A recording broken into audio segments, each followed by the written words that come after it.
करते हैं इस वक्त एक बड़ी खबर की ओर, जहां पर आज कोरोना पर दूसरा प्रहार किया जाना है। दूसरे फेज की आज से शुरुआत हो रही है और इसी कड़ी में आज प्रधानमंत्री नरेंद्र मोदी ने दिल्ली के एम्स पहुंचकर खुद कोरोना की वैक्सीन लगवाई है। जी हां, साथ ही प्रधानमंत्री ने लोगों से भी अपील की है कि वो बेफिक्र होकर कोरोना की वैक्सीन लगवाएं। तस्वीरें भी हम आपके सामने रख रहे हैं। कोरोना वैक्सीन लगवाने के लिए खुद प्रधानमंत्री आज दिल्ली एम्स पहुंचे, उन्होंने ये वैक्सीन लगवाई है। पुडुचेरी की सिस्टर ने प्रधानमंत्री को कोरोना का ये टीका लगवाया। देखिए तस्वीरें उस वक्त की हैं जब खुद प्रधानमंत्री ये टीका लगवाने के लिए एम्स पहुंचे और ये आज की सबसे बड़ी तस्वीर है, क्योंकि आज से दूसरे चरण की शुरुआत हो रही है। दूसरे चरण में आम जनता को कोरोना वैक्सीन लगवाई जाएगी और खुद प्रधानमंत्री ने आज जब आम जनता की बारी आई है तो ये वैक्सीन लगाकर संदेश दिया है कि आप भी बिना किसी चिंता के कोरोना वैक्सीन लगवाएं, कोई चिंता करने की जरूरत नहीं है। तो संदेश और संकेत साफ तौर पर इस तस्वीर के जरिए वैक्सीन लगवाकर प्रधानमंत्री देश की जनता को देना चाहते हैं। और आज दूसरे चरण की शुरुआत होने जा रही है, जिसमें आम जनता के लिए 2 कैटेगरीज बताई गई हैं। 60 साल से उम्र के जो ऊपर के लोग हैं, साथ ही 45 साल से ज्यादा के वो लोग जो कि गंभीर बीमारी से ग्रसित हैं, उन्हें यह टीका लगाया जाएगा। पल्लवी झा मेरी सहयोगी फोन लाइन पे जुड़ गई है। पल्लवी, आज की ये सबसे बड़ी तस्वीर है, बहुत बड़ा मैसेज देने का प्रयास प्रधानमंत्री की तरफ से।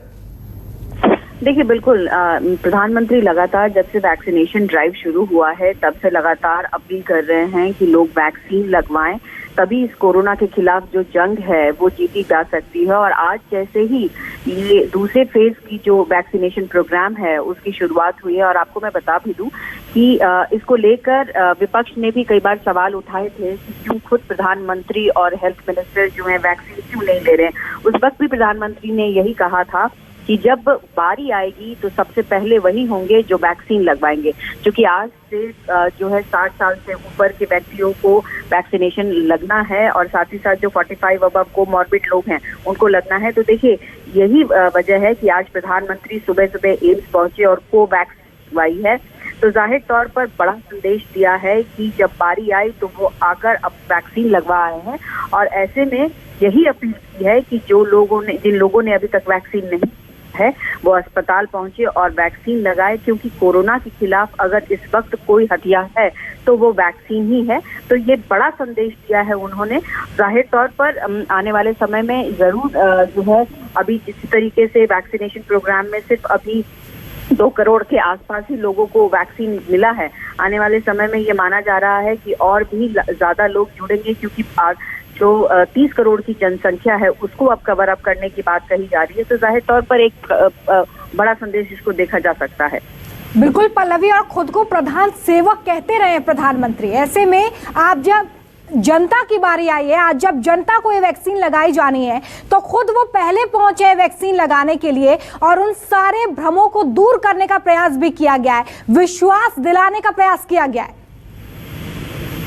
बिल्कुल, देखिए विश्वास दिलाने का, भरोसा दिलाने का ये लगातार ये मुख्यमंत्री की तरफ से भी और मंत्रालय की तरफ से भी लगातार किया जा रहा है कि इससे डरने की जरूरत नहीं है, वैक्सीन लगाइए, यही एकमात्र हथियार है।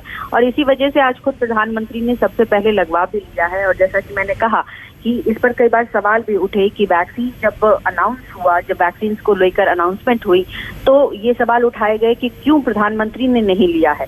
तो जब उन्होंने ये कहा था कि जब उनकी बारी आएगी तो वो सबसे पहले व्यक्ति होंगे, और वो उन्होंने साबित किया है, सिद्ध किया है कि आज सुबह सुबह वो वहां पर एम्स पहुंचे हैं। और आप देख रही हैं, तस्वीरों में भी देख रही हैं कि किस तरीके से वैक्सीन ले रहे हैं वो। तो एक संदेश साफ तौर पर दिखाई पड़ रहा है कि इससे डरने की जरूरत नहीं है, चाहे वो बुजुर्ग हों, चाहे वो यंग हों, चाहे कोमॉर्बिड लोग हों, इनसे डरने की जरूरत नहीं है, क्योंकि जो वैक्सीन है वो आपके अंदर एक एंटीबॉडी पैदा कर देता है और वही एंटीबॉडी जो है कोरोना के खिलाफ काम करना शुरू कर देता है।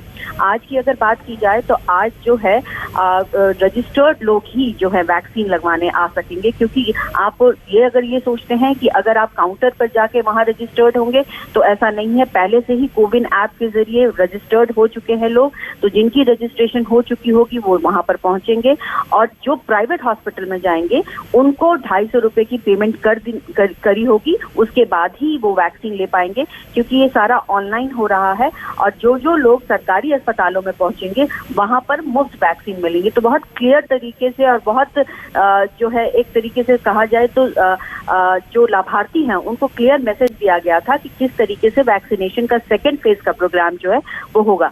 इसी की कड़ी में देख रहे हैं कि हम प्रधानमंत्री को सुबह सुबह वैक्सीन लगा है, और अभी आने वाले समय में बहुत सारे मिनिस्टर्स होंगे, खुद हेल्थ मिनिस्टर होंगे जो कि वैक्सीन लेंगे। जिस वक्त 16 फरवरी को ये वैक्सीनेशन का प्रोग्राम शुरू हुआ था, उस वक्त भी हमने सवाल किया था कि सर आप लोग कब लेंगे, तो उस वक्त भी उन्होंने यही कहा था कि जैसे ही ये प्रक्रिया शुरू होगी वो लोग लेना शुरू होंगे। तो देखिए, अब पीएम ने संदेश दिया है, इसके साथ ही साथ बाकी जो मंत्री हैं, एसपी हैं जिनकी उम्र 60 साल से ऊपर है या कोमॉर्बिड सिचुएशन है, वो लोग भी आगे आकर वैक्सीनेशन के जो प्रक्रिया है उसमें शामिल होंगे। पल्लवी, ये जो पहला डोज प्रधानमंत्री को आज लगाया गया, इसके बाद दूसरा डोज कब लगाया जाएगा, इसके बारे में कोई जानकारी? कोई भी वैक्सीन इस वक्त जो अवेलेबल है उसमें 28 दिन का गैप रखा जाता है। पहली डोज यानी आज 1 मार्च है, 1 मार्च को पहली डोज मिली है, अब 28 मार्च को सेकेंड डोज मिलेगी। अभी तक जो भी हमारे पास अवेलेबल वैक्सीन है, चाहे वो कोविशील्ड हो या कोवैक्सीन हो, दोनों में सेम डोज दिए जाते हैं। पहली डोज होती है जो जिस भी दिन लगती है उसके 28वें दिन दूसरी डोज लगती है। उसके 1 हफ्ते के बाद एंटीबॉडीज बनना तैयार होना शुरू हो जाता है। इसलिए ऐसा नहीं है कि कोई व्यक्ति अगर ये सोच ले कि सिर्फ 1 डोज ले लिया तो उससे हो जाएगा, ऐसा नहीं है। 2 डोज लेना कंपलसरी है। 2 डोज लेने के बाद ही आपकी जो प्रतिरोधक क्षमता होती है, जो एंटीबॉडीज बनने की जो क्षमता होती है, वो तभी डेवलप कर पाती है। इसलिए ये बहुत जरूरी है कि दोनों डोज ले। साथ ही साथ यहाँ पर मैं आपको ये भी बताना चाहूंगी कि इस वक्त जो प्राइवेट हॉस्पिटल में वैक्सीनेशन का जो प्रोग्राम चलेगा उसमें जो 250 रुपए लिए जा रहा है, उसमें 150 रुपए जो है वो सर्विस चार्ज है, 100 रुपए है जो कि वैक्सीन के प्राइस है, यानी 250 रुपए प्रति डोज है। और 2 डोज के लिए 250, 500 रुपए आपको खर्च करने में, जो कि बहुत नॉमिनल चार्ज है। इसको लेकर भी कई बार सवाल उठे थे कि क्या बहुत महंगा होगा, लेकिन बहुत नॉमिनल चार्ज है। जो वहन कर सकते हैं उनके लिए 500 रुपए बड़ा रकम नहीं है, लेकिन फिर भी लोग ये जरूर चाह रहे थे कि उनको फ्री में मिले, लेकिन प्राइवेट हॉस्पिटल जो है वो इसके लिए तैयार नहीं थे, और शायद यही वजह है कि प्राइवेट हॉस्पिटल में वैक्सीन लेने के लिए पेमेंट करना पड़ेगा। लेकिन साथ ही साथ ये भी है कि प्रधानमंत्री जन आरोग्य योजना के तहत जितने भी सीजीएचएस डिस्पेंसरीज है या हॉस्पिटल्स है या पब्लिक जो हॉस्पिटल है जिसको हम सरकारी अस्पताल कहते हैं, वहाँ बिल्कुल वैक्सीनेशन का प्रोग्राम फ्री किया जा रहा है। देखिए पल्लवी, क्योंकि आम जनता के लिए आज से इस वैक्सीनेशन की शुरुआत हो रही है, तो बहुत सारी क्लैरिटीज चाहिए, बहुत सारे मोर्चों पर अभी जनता कंफ्यूजन में है। तो जरा मैं आपसे ये भी समझना चाहूंगी कि पूरी प्रोसेस क्या होने वाली है। आज जब वैक्सीनेशन का दूसरा चरण शुरू हो रहा है तो पूरी प्रोसेस क्या है, कैसे मेरे जैसे लोग या वो लोग जो नहीं जानते वैक्सीनेशन की प्रोसेस के बारे में, वो कैसे ये समझें कि उन्हें वैक्सीनेशन लगवाने के लिए क्या करना है?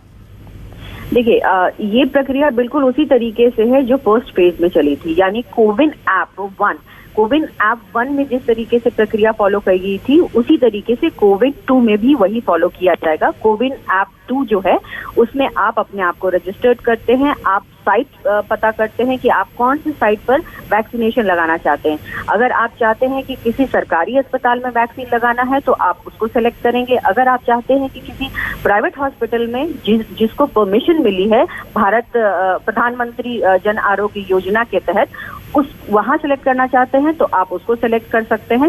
सेलेक्ट करने के बाद आपके पास ओटीपी आती है, ओटीपी आप रजिस्टर करते हैं, उसके बाद आपके पास रजिस्ट्रेशन नंबर आता है। वो रजिस्ट्रेशन नंबर आप रखते हैं और वैसे ही दूसरा मैसेज जो है उस अस्पताल को चला जाता है जिसमें आपका नाम लिखा होता है। आप जब अस्पताल पहुंचते हैं तब आपके पास कोई आधार कार्ड, लाइसेंस यानी कि कोई पहचान पत्र होना चाहिए। जब आप सेंटर पर पहुंचेंगे तो आपका नाम उससे मिलाया जाएगा, आपको देखा जाएगा कि हाँ आपने रजिस्टर्ड किया है या नहीं किया है। जब आप वो मैच कर जाएगा तब आप उसी तरीके से फॉलो करेंगे जैसे पहले प्रक्रिया फॉलो की जाती थी कि आपको वेटिंग रूम में पहले बैठना होगा, उसके बाद जब आपकी बारी आएगी तब आपको वैक्सीन लगेगी, और जब आपको वैक्सीन लगेगी उसके बाद आप 30 मिनट तक बैठेंगे।